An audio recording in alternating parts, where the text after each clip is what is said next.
ഒരു മുസ്ലിമിനെ സംബന്ധിച്ചിടത്തോളം അദ്ദേഹത്തിന് കൃത്യമായിട്ട് ശരി തെറ്റുകൾ അറിയേണ്ടതുണ്ട്, നന്മ തിന്മകൾ അറിയേണ്ടതുണ്ട്. ആ നന്മ തിന്മകൾ ആരാ നിശ്ചയിച്ചു കൊടുത്തത്?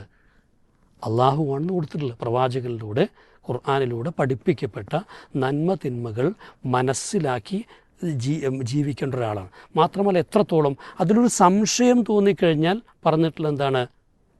നിങ്ങൾ വിട്ടുകളയുക എന്നുള്ളതാണ്. അല്ലേ? ഇന്നൽ ഹലാല ബയ്യിനൻ വ ഇന്നൽ ഹറാമ ബയ്യിനൻ. നിങ്ങൾക്ക് ഹലാലും ഹറാമും ഒക്കെ വേർതിരിച്ച് തന്നിട്ടുണ്ട്. നിങ്ങൾക്കിൽ സംശയം, ഒരു ശുബഹാത്ത് വന്നാൽ എന്തു ചെയ്യണം? നിങ്ങൾ വിട്ടു നിൽക്കുന്നതാണ് എന്നാണ്. അപ്പോൾ ഇവിടെ ഇനിയിപ്പോൾ ആ ഒരു കാരണം കൊണ്ട് ഒരു മുസ്ലിമിന് അങ്ങനെ തോന്നുന്നുണ്ട് ഇതിലെങ്ങാനും ഒരു ഷിർക്ക് വരുമോ, വിദഗ്ധത്ത് വരുമോ എന്ന് തോന്നിയാൽ മുസ്ലിം എന്ത് ചെയ്യേണ്ടി വരും? അദ്ദേഹം അതിൽ നിന്ന് വിട്ടു നിൽക്കണം. അപ്പോൾ അതൊരു മുസ്ലിമിൻ്റെ വിശ്വാസപരമായ കാര്യം തന്നെയാണ് എന്നുള്ളത് അംഗീകരിക്കുക എന്നുള്ളതൊരു സാമാന്യമായ ഒരു സെക്കുലർ സൊസൈറ്റിയിൽ വേണ്ട ഒരു ഇതാണ്.